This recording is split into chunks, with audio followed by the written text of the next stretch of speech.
वट सावित्री व्रत एवं पूजा 22 मई 2020। सुहागिन महिलाएं व्रत तथा पूजा कैसे करें? मासिक धर्म या पीरियड में महिलाएं व्रत पूजा कैसे करें? कुंवारी कन्याएं व्रत एवं पूजा कैसे करें? वट सावित्री का व्रत कब प्रारंभ करें तथा व्रत को कब खोलें? मित्रों, सादर जय श्री कृष्ण। हमारे YouTube चैनल में आप सभी का बहुत बहुत स्वागत है। मैं हूं आपके साथ आचार्य धर्मेंद्र शास्त्री। 22 मई 2020 शुक्रवार के दिन ज्येष्ठ माह के कृष्ण पक्ष की अमावस्या तिथि है, जिसे वट सावित्री अमावस्या कहा जाता है। इस दिन अपने पति की लंबी आयु के लिए सभी सौभाग्यवती महिलाएं वट सावित्री का व्रत करके वट वृक्ष का विशेष पूजन अर्चन करती है। हमारे पुराणों एवं धर्म ग्रंथों में ऐसा बताया है कि वट वृक्ष में यानी बड़ के पेड़ में त्रिदेवों का वास है, यानी ब्रह्मा विष्णु महेश वट वृक्ष में निवास करते हैं। इसलिए वट वृक्ष से प्रार्थना की जाती है, क्योंकि यदि सभी पेड़ों को हम देखें तो सबसे लंबी आयु वट वृक्ष की ही रहती है। इसलिए पति की लंबी आयु के लिए वट वृक्ष का पूजन किया जाता है। और सत्यवान की आयु के लिए सावित्री ने वट वृक्ष के नीचे ही यमराज के साथ 3 दिन तक लगातार संवाद किया था। और उसी परंपरा को निर्वहन करते हुए सभी सौभाग्यवती महिलाएं वट वृक्ष का पूजन अर्चन करके लंबी आयु की प्रार्थना करती है। वैसे देखा जाए तो वट सावित्री का विधान और व्रत 3 दिन तक लगातार चलता है, यानी ज्येष्ठ माह के कृष्ण पक्ष की त्रयोदशी से वट अमावस्या व्रत प्रारंभ होगा, जो कि ज्येष्ठ माह के कृष्ण पक्ष की अमावस्या तिथि तक लगातार चलेगा। 3 दिनों तक सत्यवान की लंबी आयु के लिए सावित्री ने धर्मराज के साथ संवाद करके उनको प्रसन्न किया था। इस बार वट सावित्री व्रत का जो प्रारंभ होगा वो 20 मई से ही प्रारंभ हो जाएगा। वैसे तो आजकल एक ही दिन का सभी कर लेते हैं, तो एक ही दिन का यदि करना है तो 22 मई को आप करें। यदि 3 दिन का करना चाहते हैं तो आपको 20 मई से लेकर के 21 मई और 22 मई तीनों दिनों का व्रत करना चाहिए। और 2 दिन व्रत करके तीसरे दिन सुबह जल्दी उठ करके स्नान करें। स्नान करने के पश्चात 16 श्रृंगार करें। सभी सौभाग्यवती महिलाओं को जो 16 श्रृंगार हमारे धर्म ग्रंथों में बताए हैं वो अनिवार्य रूप से करना चाहिए। और इस पूजन में सत्यवान सावित्री की मूर्ति का उपयोग किया जाता है। यदि मूर्ति नहीं हो तो चित्र का भी उपयोग कर सकते हैं। इसके अलावा बांस के पंखे का उपयोग किया जाता है। लाल तथा सफ़ेद धागे का भी उपयोग किया जाता है। कहीं पर लाल धागा उपयोग होता है तो कहीं पर सफ़ेद कच्चा सूत का उपयोग होता है। इसके अलावा एक थाली में रोली, चावल, हल्दी, मेहंदी, अबीर, गुलाल, सिंदूर और धूप बत्ती, मिट्टी का दीपक जिसमें घी का दीपक तैयार किया हो। इसके अलावा आम आदि जो फल है वो सभी प्रकार के फल इसमें उपयोग किए जाते हैं। लाल कपड़ा लगभग 1.25 मीटर और जल से भरा हुआ एक लोटा और विशेष रूप से सौभाग्य प्राप्ति के लिए सिंदूर, पुष्प आदि वस्तुएं जो पूजन में उपयोग की जाती है, पान, सुपारी, लौंग, इलायची, ये सब सामग्री आप एकत्रित कर ले। और गुड़ के गुलगुले जो आटे से बनते हैं, मीठे भजिए, वो तैयार कर ले। सारी पूजन सामग्री आप तैयार करके ब्रह्म मुहूर्त में स्नान करने के बाद जैसे ही सूर्योदय होगा उसके पश्चात वट वृक्ष के पास जाकर के उनका पूजन करें। यदि आप लॉकडाउन की स्थिति में वट वृक्ष के समीप नहीं जा सकते हैं तो नर्सरी से अपने घर पर भी आप एक वट का गमला ला करके उनका पूजन अर्चन कर सकते हैं। या वट वृक्ष का गमला भी नहीं मिले तो एक पत्ता ला करके उनका पूजन भी आप कर सकते हैं। पूजन अर्चन संपन्न करें। अच्छी प्रकार से उनको सबसे पहले जल चढ़ाएं। जल चढ़ाने के बाद में रोली चढ़ाएं, वस्त्र चढ़ाएं तथा सिंदूर चढ़ाएं और अबीर, गुलाल, हल्दी, मेहंदी और अन्य सौभाग्य की वस्तुएं, वस्त्र आदि उनको अर्पण करें। उसके पश्चात पुष्पमाला अर्पण करें, धूप बत्ती लगाएं, दीपक दिखाएं।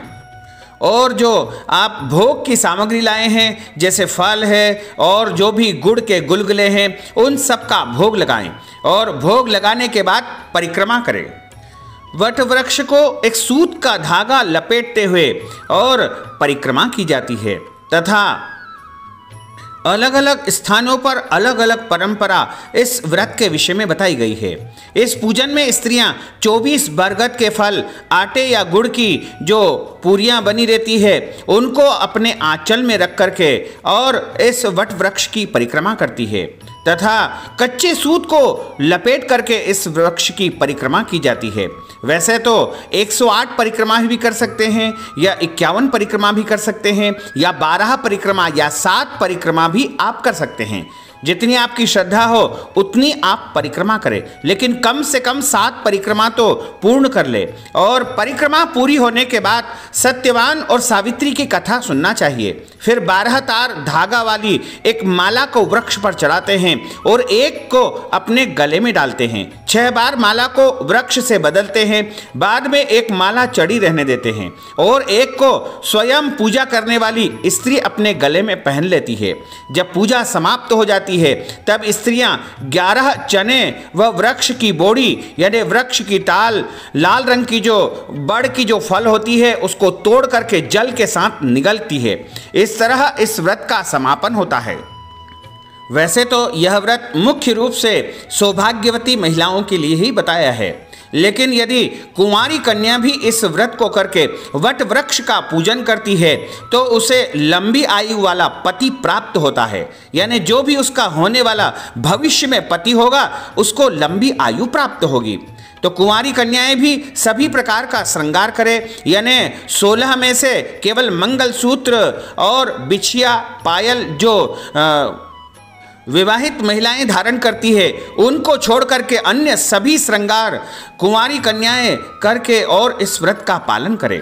और इस व्रत में सुबह से लेकर के वट वृक्ष के पूजन तक निराहार निर्जला रहना चाहिए। उसके पश्चात आपको वट वृक्ष का फल या फिर गुड़ के गुलगुले के माध्यम से पूजन के पश्चात व्रत का समापन करना चाहिए। माताओं को, महिलाओं को अक्सर मासिक धर्म या पीरियड की समस्या आ जाती है, तो अब पीरियड में व्रत पूजन किस प्रकार किया जाए? यदि नहीं किया जाए तो व्रत खंडित हो जाएगा और किया जाए तो पाप दोष लगेगा। ऐसे में महिलाएं बड़े धर्म संकट से रहती है, क्योंकि व्रत के पीछे कई प्रकार की मान्यताएं होती है। लेकिन आप ये ध्यान रखें कि यदि मासिक धर्म या पीरियड इस दौरान आ जाए तो आपको व्रत करना चाहिए और आपके द्वारा जो पूजा की जाने वाली है वह पूजा आपके नाम से कोई अन्य स्त्री कर दे या घर में आपका पति कर दे या आपकी बेटी भी कर सकती है या आपका पुत्र भी इस पूजा को संपन्न कर सकता है। यानी आपका प्रतिनिधि बन करके कोई भी इस पूजा को संपन्न कर सकता है। आप दूर खड़े रह करके मन ही मन स्मरण करते हुए भगवान का ध्यान करें, ब्रह्मा विष्णु महेश का स्मरण करते रहें तथा व्रत अनिवार्य रूप से करें और पूजन होने के पश्चात व्रत का पालना करें, यानी व्रत को खोल सकते हैं। इस व्रत में ध्यान रखें कि जो भी आप भोजन सामग्री तैयार करें उन सबको भगवान को भोग लगाने के पश्चात ही स्वयं ग्रहण करें, तभी आपको व्रत का संपूर्ण फल प्राप्त हो पाएगा। और जैसे ही सूर्योदय होगा तब से यह व्रत प्रारंभ होता है, तो पूजन होने तक यह व्रत रहता है। जैसे ही पूजन संपन्न होगी उसके बाद व्रत का पालना यानी व्रत को आप खोल सकते हैं। कई क्षेत्रों में यह पूजन अमावस्या के अलावा पूर्णिमा को संपन्न होता है, यानी ज्येष्ठ माह के शुक्ल पक्ष की पूर्णिमा यानी वट सावित्री पूर्णिमा को संपन्न होता है और कई जगह पर अमावस्या को संपन्न होता है। तो जिनको अमावस्या को यह पूजन करना है वो 22 तारीख को करेंगे। 21 तारीख की रात को 9:37 से वट सावित्री अमावस्या प्रारंभ हो जाएगी, जो कि 22 मई की रात को 11:08 तक रहेगी। वट सावित्री का जो व्रत होता है सौभाग्य की कामना एवं संतान की प्राप्ति हेतु फलदायी माना जाता है। वट वृक्ष का पूजन और सावित्री सत्यवान का स्मरण करने का विधान है इस व्रत में। भारतीय संस्कृति में यह व्रत आदर्श नारीत्व का प्रतीक माना जाता है। स्कंद पुराण, भविष्योत्तर पुराण तथा निर्मणायण व्रत आदि पुराणों में इस व्रत के बारे में विस्तार पूर्वक बताया है। सौभाग्य की वृद्धि और पतिव्रत के संस्कारों को यह वट सावित्री व्रत दर्शाता है। और वट वृक्ष का हमारे धर्म ग्रंथों में विशेष महत्व है। ब्रह्मा विष्णु महेश तीनों देवताओं का इसमें वास माना जाता है। इसके नीचे बैठ करके पूजन, व्रत, कथा आदि सुनने से समस्त इच्छाएं पूर्ण होती है। इस दिन सत्यवान सावित्री की यमराज सहित पूजा की जाती है। यह व्रत करने से स्त्री का सुहाग अचल रहता है। सावित्री ने इसी व्रत को करके अपने मृतक पति सत्यवान को धर्मराज से जीत लिया था। इस दिन उपवासक को सुवर्ण या मिट्टी से सावित्री, सत्यवान तथा भैंसे पर सवार यमराज की प्रतिमा बना करके धूप, दीप, चंदन, फल, रोली, केसर से उनका भी पूजन करना चाहिए तथा सत्यवान सावित्री की कथा भी सुनना चाहिए।